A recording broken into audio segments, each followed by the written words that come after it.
In this video, we're going to talk about SIADH, which stands for Syndrome of Inappropriate Antidiuretic Hormone. Before I get into this medical condition, I think it's important to talk about antidiuretic hormone, ADH, what it is and what does it do in the body. And when we talk about syndrome of inappropriate, what do you mean by the word inappropriate? Is it too low? Is it too high? What they mean is that the ADH levels are higher than normal.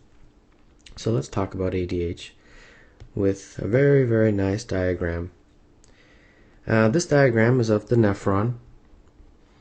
And the nephron, there's about 1 million of them in the kidney. And if you blow up a nephron, this is what it looks like. It's labeled. Each part has a label. This is the entry point right here. This is where the blood vessels enter. All the particles are filtered through this part of the nephron called the glomerulus. And then once they're filtered, they can go inside the nephron. Certain nutrients or electrolytes are reabsorbed. And this is the PCT, which is the proximal convoluted tubule. And then the particles and the fluid go down into this loop of Henle. There's the descending limb right here for obvious reasons. And then this is the ascending limb. And as you can see, at each stage certain things happen. Water is reabsorbed or salt is reabsorbed. And then finally we get up to this part, which is the distal convoluted tubule. And this is where aldosterone hormone works. And then finally the last part is called the collecting duct. And what comes out of the collecting duct is essentially urine, because everything has happened, everything that needs to be reabsorbed has happened, and now you just have waste left over in the form of urine. This is what we need to talk about, this part of the nephron called the collecting duct. And this is where ADH works on. And what does ADH do? Well, ADH works on the collecting duct by bringing back water, reabsorbing water back into your system from the urine. That is basically the primary pathophysiology of SIADH, that because you have too much ADH, you have a lot of water being reabsorbed back into the system, and as a result, all this water will dilute the bloodstream, and as a result, you will have a resultant hyponatremia. Okay? Too much fluid, less solute. And as a result, think about what's happening. If a lot of water is coming back, the urine is getting more concentrated. So the urine that actually does eventually flow out is very concentrated urine. And this is a symbol for concentration. Concentrated urine. Okay? Now, I'll go back to this later just to refresh, but that's essentially the pathophysiology. So now we can go back and start talking about SIADH. So why does this happen? Why would somebody develop this condition? Well, the etiology, there's several reasons. The first is certain medications, side effects of certain medications, and in particular the chemotherapy agents. There's a lot of chemotherapy drugs that can cause SIADH. There's vincristine. There's vinblastin. Okay, and cyclophosphamide also can cause this condition. The other thing is the CNS infections. CNS infections can cause SIADH, in particular brain trauma or hemorrhage are also related, but the CNS disorders.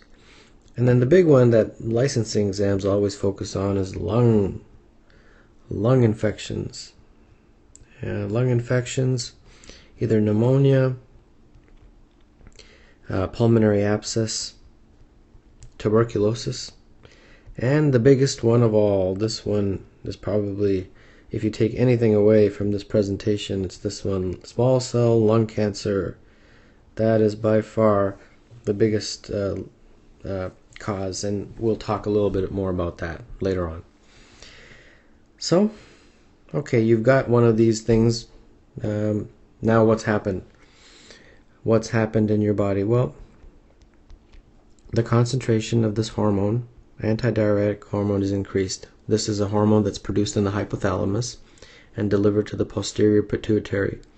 And when this is increased, I'll attempt to draw that nephron again. Alright, so this is the nephron, right? And this is the collecting duct right here. Well, when you have a lot more ADH than normal, a lot of water is being reabsorbed back into the system, and less water is going out into the urine. So, what does this do? What does this result in? Well, I'm going to first touch really briefly on some of the symptoms, and then we'll get into what all this causes. Well, the symptoms of SIADH are really, if there are any symptoms, they're neurological. So you have altered mental status, you can have a seizure, and then other nonspecific symptoms like nausea and vomiting and headache. And if it's serious enough, a person can go into a coma. But really, the diagnosis, which is the next thing I'd like to talk about,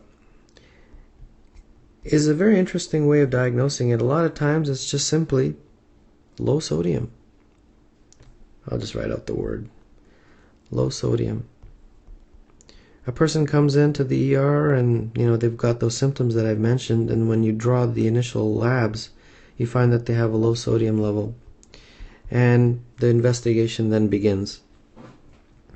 Now, how do we diagnose this? I mean, what do we do, like a CT of the head, or what's the story? Well, really, the focus is really on the labs.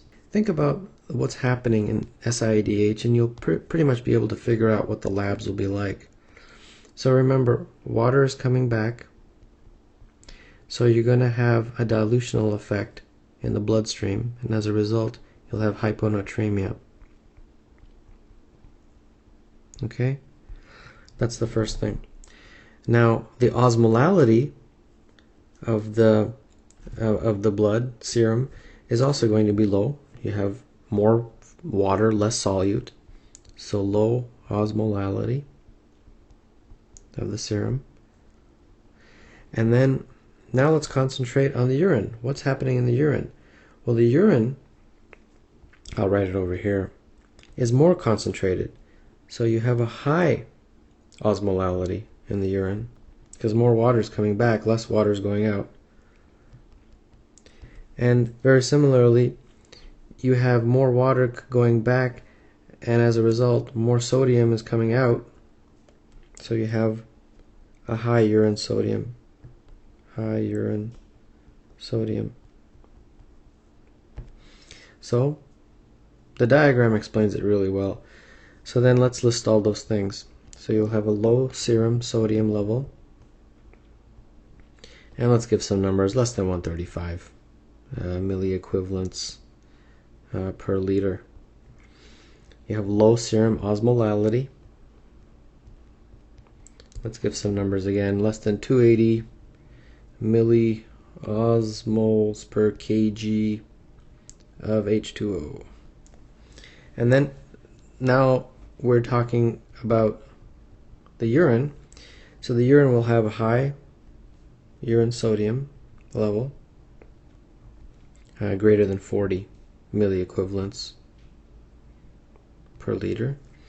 And then the urine will also have a high osmolality, and it's greater than 100 milliosmoles per kg of H2O. Now this, instead of just memorizing this, think about why this happens and look at that diagram again. And the diagram will explain why this is all happening. Other important tests that are involved in the diagnosis of SIADH are trying to find an underlying disorder. So remember we talked about the pulmonary disorders, so you'd probably want to do a CT of the chest to investigate. Also, remember we talked about CNS infections and all that, so you might want to do a CT of the head.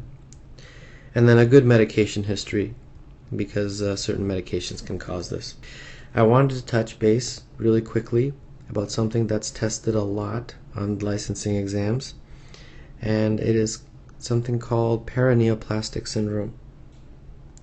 Now, why am I talking about this? Because SIADH is a paraneoplastic syndrome. It's something that's associated with a tumor. And SIADH is a very commonly tested paraneoplastic syndrome associated with small cell lung cancer. And it's found that ectopic ADH can be found in the small cell lung carcinoma. And as a result, if somebody has this, they can develop SIADH. And SIADH can also occur with pulmonary conditions such as pneumonia and abscess and tuberculosis as well. Now let's touch base about the treatment. Okay, so how do you treat this? Well, the treatment really focuses on treating the hyponatremia. And the way you do that is you give salt administration in the form of hypertonic saline. And this has about 3% sodium chloride in it. It's a 3% sodium chloride solution. Now, what's important is that you have to check their sodium levels every 2 hours, because you can only increase their sodium by 1 to 2 milliequivalents per liter per hour. So let's say somebody came into the ER and their initial sodium level is 125. You only want to go up every hour by 1 or 2. So 126, 128, like that. And because if you do it too fast, what will happen? Well, there's a very commonly tested syndrome that can occur, a complication, and that is central Pontine myelinosis. This is commonly tested. This can happen when this is referring to the pons in the brainstem. This syndrome is involving the demyelination of the pons, and that can happen if the hyponatremia is corrected too fast. So as a result, you only correct it by 1 to 2 milliequivalents per liter per hour. And another thing that's given is Lasix, because remember, ADH, antidiuretic hormone, antidiuretic, it's doing the opposite of a diuretic. So you give Lasix, which is a diuretic, to kind of counter the effects, help increase the free water excretion rather than reabsorbing it. The other thing you need to do is you really need to investigate the underlying disorder, because SIADH really is as a result of something else. So you need to investigate, does this person have some sort of lung condition? Does the person have a CNS disorder? As I talked about, look at their medications. You really need to investigate the underlying disorder. The last thing I would like to mention before I show you a clinical vignette is medications that can be used to treat SIADH. There's two. There's an older one that's called demiclocycline. And this was commonly tested in licensing exams of the past, because this actually diminishes the response of the collecting tubule to ADH. It does the opposite. Well, it doesn't do the opposite, but it makes it so that ADH doesn't work as well on the collecting tubule. But a more recent medication are medications called Vaptans. There's one in particular. I mean, I've never prescribed this, but it's on the licensing exams. These medications are essentially ADH antagonists, or vasopressin antagonists. Vasopressin is just another name for ADH. When you have a lot of ADH, you give something that counters it. Alright, so that's basically a talk about SIADH, and I'd like to show you a clinical vignette to end off the presentation. So here we go. So this is the vignette. 65-year-old homeless man presents to the emergency room after police find him disoriented on the streets. The patient gives little history but admits to ongoing cough with productive sputum, night sweats and chills, mild dyspnea. He proceeds to suffer from a seizure. Vital signs demonstrate elevated temperature, respiratory rate of 26 breaths per minute, 94% oxygen on 3 liters of oxygen, pulse of 87, and no evidence of orthostatic hypotension. Physical exam demonstrates a malnourished and disheveled man in a post-ictal state. No sign of injury to the body. Crackles can be heard in the right lung base. Lab work demonstrates a serum sodium of 120. Serum creatinine of 1 and a negative alcohol and toxicology screens. Chest X-ray demonstrates large infiltrate in the right lower lung, consistent with pulmonary infection or abscess. Alright. Well, it's easy to figure this out once you've just finished a presentation about ADH, but I'll briefly touch on what they're talking about. Well, this is a man that is obviously presenting with some pulmonary pathology, okay? I mean, it's very clear with the symptoms and the physical exam right here, and then it even tells you a chest x-ray. Now, remember we talked about pulmonary infections being a cause of SIADH. Now you say, well, that's a long shot. How would I figure that out? Right here. Serum sodium of 120.